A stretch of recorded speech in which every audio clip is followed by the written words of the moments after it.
Hello, and welcome to Beyond Japan, an interdisciplinary podcast that looks at the broad reach of Japanese studies from within and beyond Japan. This podcast is brought to you by the Center for Japanese Studies at the University of East Anglia, in collaboration with the Sanctuary Center for the Study of Japanese Arts and Cultures. I'm your host, Oliver Moxham, Project Coordinator at the Center for Japanese Studies and researcher of Japanese War Heritage. This week we are in discussion with Dr. Ra Mason, Sasakawa Lecturer in International Relations and Japanese Foreign Policy at the University of East Anglia, who will introduce us to the dynamic and nuanced world that is Japan's international relations. Hi Ra, thank you for joining us on the podcast. I would like you to start off by introducing us to your field and telling us how you got into the international relations in the first place. Good morning. Thank you very much for inviting me onto the podcast. So in terms of how I got into the field, I actually started off as a coordinator for international relations, which is part of the JET program, which was a program designed primarily to send English teachers to Japan, to internationalize Japan.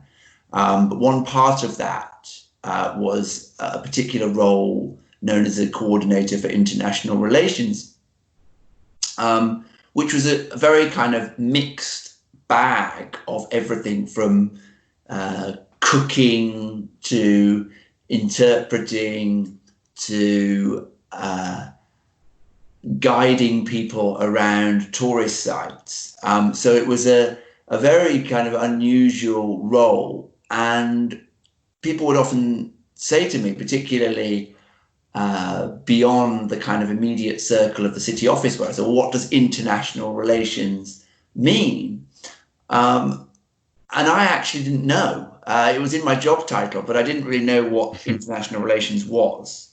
Certainly didn't know what it was as a discipline. But that was really the starting point that got me into it, got me thinking about it, beyond the kind of obvious mass media type stuff of leadership and presidents and prime ministers and so forth. So then when I finished that role and I came back to the UK and I was wondering what to do next, I thought it would be interesting to go back into research and education. And that took me back out to Japan. And at that point, I was able to study the discipline of international relations formally. And it just snowballed from there. A very interesting way of getting into it, I suppose, definitely. Now, if you could briefly give us a summary of Japanese politics in the 20th century before we lead on to more detailed questions, that would be much appreciated. Sure. Yeah. So just a brief summary. The Japanese politics in the 20th century obviously incorporates a lot. But if we had to kind of briefly sum up some of the key points, then first of all, the descent in the early part of the century from what was the nascent beginnings of a liberal democratic state, what's often termed Taisho democracy under the Taisho era, up until the kind of mid-1920s, really, then how that disintegrated because of the underlying power structures and the kind of enduring legacy of feudal families and the elite members of Japanese society and their relationship both to each other and the national identity of the emperor, and how that then kind of capitulated in turn to militarism, which is what took place in the post-Great Kanto earthquake era, so post-1923. And we see that escalate through the 1930s into outright militarism and conflict. So particularly the Second Sino-Japanese War, the war of aggression on mainland Asia, which includes both the continued dominance of the Korean Peninsula, which became a Japanese colony effectively a Japanese colony from 1910, and then large parts of China through the late 1930s as we saw kind of horrific expansion into China in a very brutal way, culminating in events like the rape of Nanking, and the destruction of many of China's coastal cities. So that was really the first half, if you like, of Japan's politics in the 19 or during the 19th century, transferring into the 20th century. That was what Japan kind of exercised as its national policy, which was expansion and aggression and the aggrandizement of power. Then, obviously, the capitulation in World War II. So that really fed into events that took place in the 1940s, which was often or is often summarized or summed up from the attacks on Pearl Harbor in 1941, but which really takes the form of that sense of power that Japan had, that confidence at the national level that came from victories against China, Russia, and domination of the Korean Peninsula. That led to overconfidence, if you like, and then the complete obliteration of that dream of a grand Japanese empire at the hands of the Allied powers, particularly the United States, and then ultimately the Soviet Union, as well, as it entered the Second World War, the Pacific War, at the very end of the war, and came down and pushed back against Japanese forces in Manchuria. So complete obliteration. And then really the second half is the rebuilding process. So Japanese politics were reformed, and they were reformed in a formation which allowed them to both sustain very effective long-term economic growth and rebuild the nation of Japan in a form that allowed greater societal participation and allowed greater prosperity, but also, pivotally, which allowed it to, in effect, refinance and repay large loans and huge sums of money that were invested in Japan, particularly by American investors in the pre-war era. So lots of Japan's post-war political developments, including the establishment of its long-term ruling party, the LDP, were based around a new alliance with the United States, which was initially a United States imposed alliance, but which increasingly became a very kind of mutually beneficial relationship, and one which we've seen right up until the present day. And that alliance, through the Cold War, became the bedrock of Japanese politics, and Japan became very much a Western power located in the East, and was even referred to as things like America's unsinkable aircraft carrier in the Western Pacific, and these kind of terms. So a power that, emerging from World War II, could have gone either way. It could have become communist, it could have become capitalist, it could have tried to take a middle line in some neutral form, very much ended up in the capitalist camp, and aligned itself with the United States, and it has remained that way. And the politics has been based around, initially was based under Yoshida Shigeru, around the separation of politics and economics. That allowed Japan to not focus on military spending, which gave it the opportunity to develop its economic relations and rebuild relations with other Asian states. And then we've seen in the very, very recent past, really in the post-Cold War, and particularly under the Abe administration, the current administration, we've seen an attempt to move out of that post-war model of separating politics and economics to now something which represents or reflects much more a so-called normal power. That's to say, a regular, independent, middle power state with normal military capabilities, as well as a more normal international role in areas like diplomacy and trade. Thank you for that summary of 20th century international politics. From the picture you've painted us, we can see that Japan is very much caught up in a rather bit of a global tangled mess in that sense, with hostile relations historically with its closest neighbors to being caught up in the global Cold War that came later in the 20th century. So with all this in mind, let's move on to our first international relations case study. How do you think Japan should respond to China? Sure. I mean, it's a very important question. And I think it's often a mistakenly pitched question in the sense that, particularly in mainstream media and to a certain extent in mainstream academia, this question is asked as if Japan has a choice. But these are very dynamic relations, as I'm sure you're aware. So Japan is responding to China, right? And this is kind of often the root cause of the miscasting of the question, if you like, in the fact that there's an idea that somehow Japan is in a static position and it can go one way or another.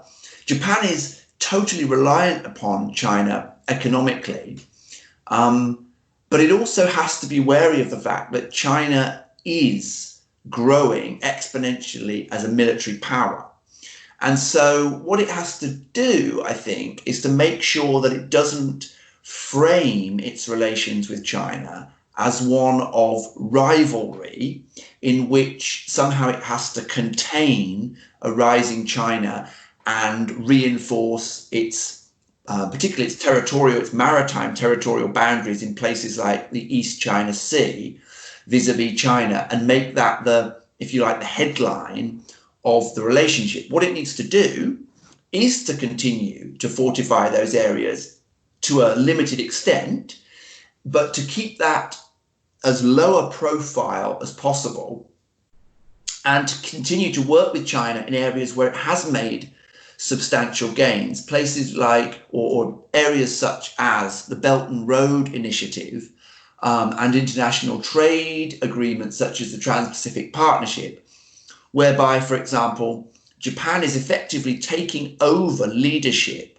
from China in the former case, whereby without having to again officially announce this, which might be damaging to China's international prestige, Japan is actually able to pick up the slack for a number of Belt and Road projects, for example, across Southeast Asia, where China has failed to effectively implement those infrastructure projects or those investment projects and needs help from another external partner. Japan is well placed, even in the current kind of economic crisis. Japan is relatively well placed to assist China inadvertently or indirectly in actually furthering the Belt and Road Initiative, and by doing so improving the bilateral relations between those two countries. And then in areas like Trans-Pacific Partnership, where Japan is seeming to be rivaling China, again, there are actually a number of means by which Japan can incorporate a kind of greater Pacific rim in trade and, to a certain extent, diplomatic relations, but it can also help to assist or facilitate Chinese investment in those areas. So it doesn't have to be pitched, for example, as a competition between the Trans-Pacific Partnership led by Japan versus China's for Asia Infrastructure Investment Bank or whatever other institutions China creates and dominates. So I think it's very important to make a distinction between what's actually going on the ground and how that is presented internationally. Because as we know, particularly in East Asia, prestige and the appearance of international image, for want of a better word, is very important to the national executives of these countries. So that relationship needs to be managed very carefully whilst pushing ahead with lots of practical interaction that actually benefits both states. So I think that particularly hostile political rhetoric tends to get the limelight in international media. So with what's just been said, do you think that that's more bluster and there's more attempts of working together than people often see in the media? Well, this is the interesting fact about it. So there is a sense in which it is exactly as you outline. There is bluster which doesn't match the reality of what's going on in any of these practical areas, including, politics, economics, and security. But there is also what we would call a performative process which takes place, whereby that bluster actually feeds over, if you like. It actually rolls over into policy making. So in other words, if you keep casting China as an enemy, or as a hostile power, then it becomes interpreted as such, and various actors on the ground begin to act differently. So there is a danger to that bluster. It's not the case that we're just running along where we've got bluster on the one hand and we can ignore it because really everything is fine at the practical level. The blustering and the brinkmanship damages certain areas of trade and other relationships in specific locations or in specific agreements, or in areas of development such as in and around the Senkaku Islands, for example. So, it does matter how that bluster is pitched. So that does need to be toned down. I'm sure we could do a whole episode about Japan and China, but we'll have to move on to the next neighbours. How should Japan improve relations with either or both of the Koreas? Yeah, this is also an important question. In the case of North Korea, it's very problematic. North Korea is a buffer state. So as long as it remains the case that North Korea is both impoverished, entirely reliant upon China for economic support, and positioned between American troops in South Korea and Chinese troops on the northern side of its border, north of the Yalu River, North Korea is almost certainly going to be, at least in effect, an enemy state of Japan. That's because Japan is a close ally of the United States, and the United States and China are effectively maintaining North Korea as a buffer between those two forces, between themselves. So it's almost impossible to imagine Japan going out on a limb and normalizing relations with North Korea if the American administration is still hostile to North Korea, and particularly if the American administration is still in a rival state position with China. That's the structural dynamic. And to play into that, in South Korea's case, South Korea is also a close ally of the United States. So that even more makes the closing of North Korea-Japan relations difficult, or the improving of those relations. And that was always the case historically, that Japan took its lead from South Korea and from US-South Korea relations. So there was the so-called Denke policy, which is the linkage policy of Ministry of Foreign Affairs in Japan, which would always align its North Korea policy with that of South Korea and the United States. Mm-hmm. So not really a great deal, not a great deal has really changed in that fundamental dynamic, although there's been small piecemeal changes. In terms of South Korea-Japan relations, these have deteriorated rapidly in recent years because of historical issues and territorial issues, particularly the issue of forced sexual slavery and forced labor by Japan against South Korean workers and against South Korean women primarily. In the case of sexual slavery, these two issues have come to the fore, and that has become so extreme that it's soured political relations. There's not really a great deal that can be done, I think, to be fair to Japan. It has issued multiple apologies. It has signed multiple agreements, and even its very right-leaning Abe Shinzo-led current administration has been fairly conciliatory, or at least very measured in its responses to quite vociferous South Korean protests. So I think Japan can do very little other than sit out and wait for administrative change in South Korea, and then try to re-engage with that relationship. Is there no way that their shared strong alliance with America could be used as a common ground for reconciliation?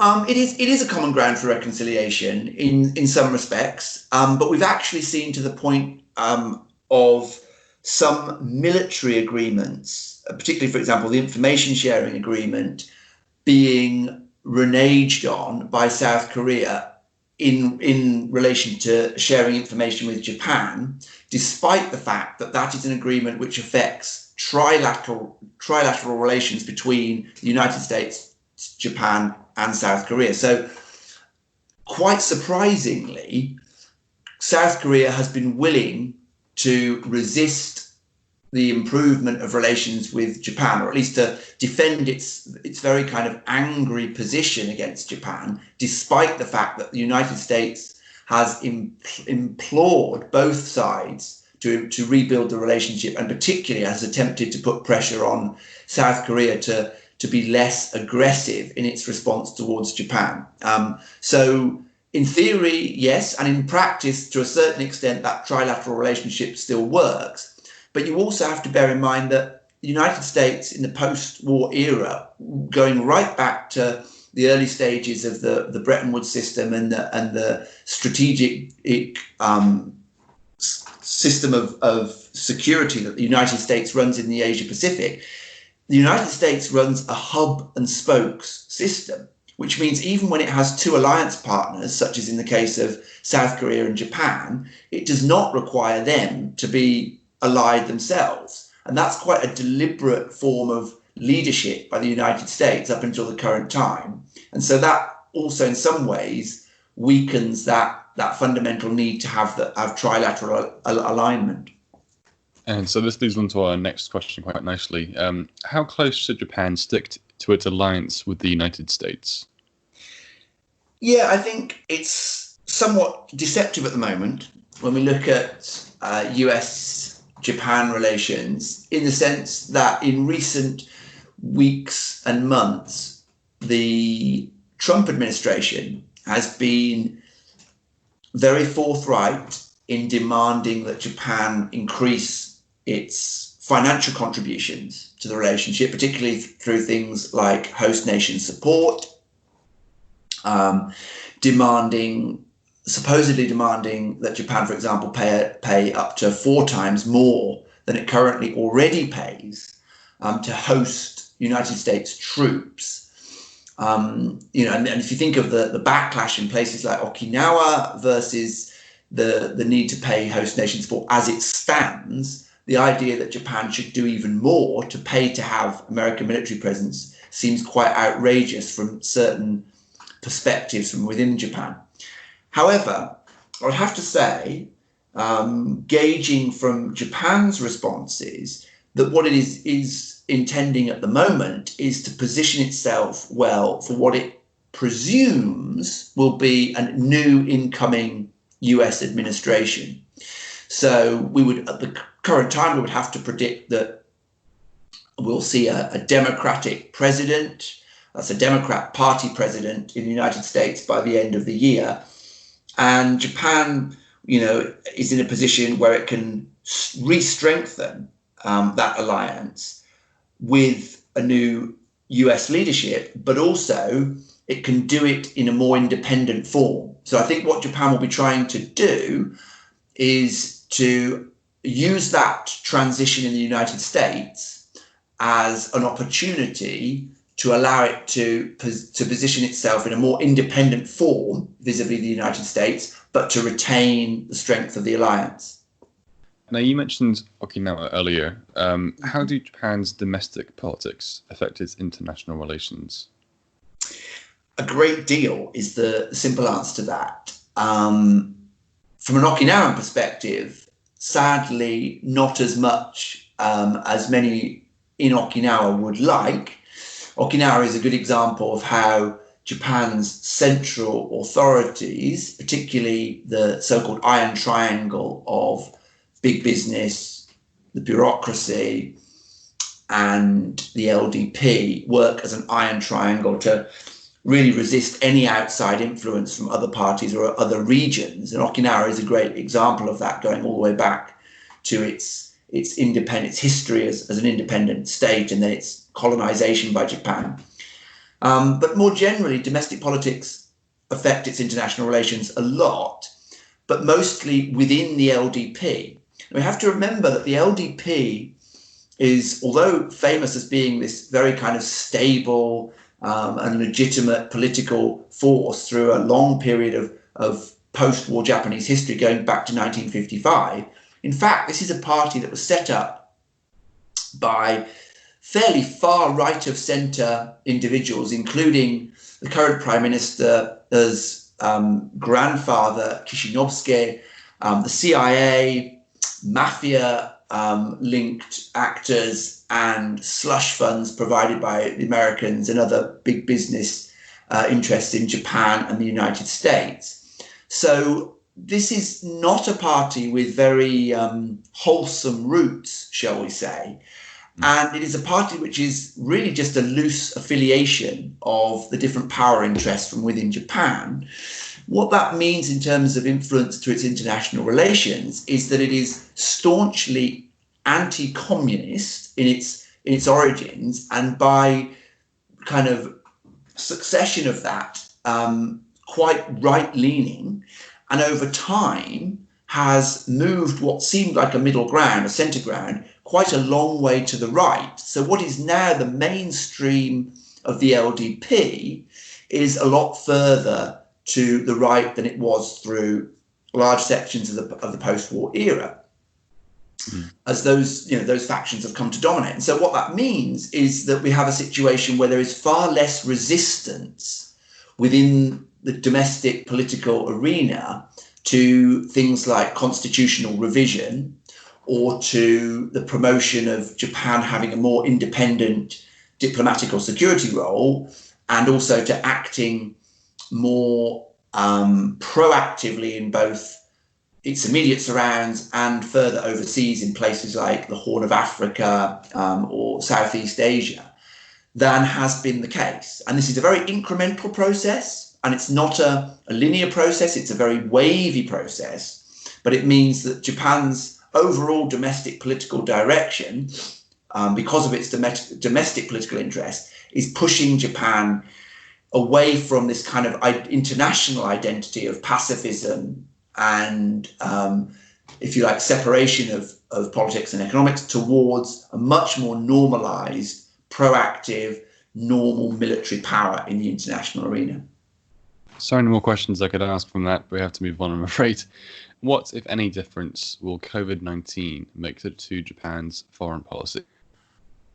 I think it will make very little difference to Japan's overarching foreign policy. We've seen some small practical changes. So, for example, it's now much more difficult as a non-Japanese resident to enter Japan. We've seen Japan, like other states, be quite insular and protectionist in that respect, effectively closing its borders. So these are small, short-term changes. In terms of the bigger picture, I don't really see why it would make a huge difference. The only possible reason that might turn out to be significant is the economic shock of COVID-19. And that certainly could result in budget cuts to certain areas, including things like ODA and FDI, that's Official Development Assistance and Foreign Direct Investment. So that could influence the extent to which it engages with some international projects, the extent to which it invests or invests heavily in new projects. And also it might affect things like military spending and the areas of military spending that it invests in. But I think the overall trajectory will not be dramatically affected by COVID-19. Thank you for joining us today, Ra. Just before we finish the episode, could you tell us about any research projects you're currently engaged in so we know what to look for in future? Sure, absolutely. So I'm currently involved in researching UK-Japan relations, particularly in terms of UK-Japan security relations. That's one area that could be very interesting going forward as the UK pulls out of the European Union and Japan finds itself in this very kind of dynamic international environment. I'm also researching the ongoing relationship between Japan and North Korea, which is a little more static. And I'm also examining the role of Okinawa in that layered security environment that we talked about just a moment ago. Lots to look forward to then. Thank you for joining us today, Ra. It's been a real pleasure. Thank you very much. You can find links to Ra's research projects in the description below.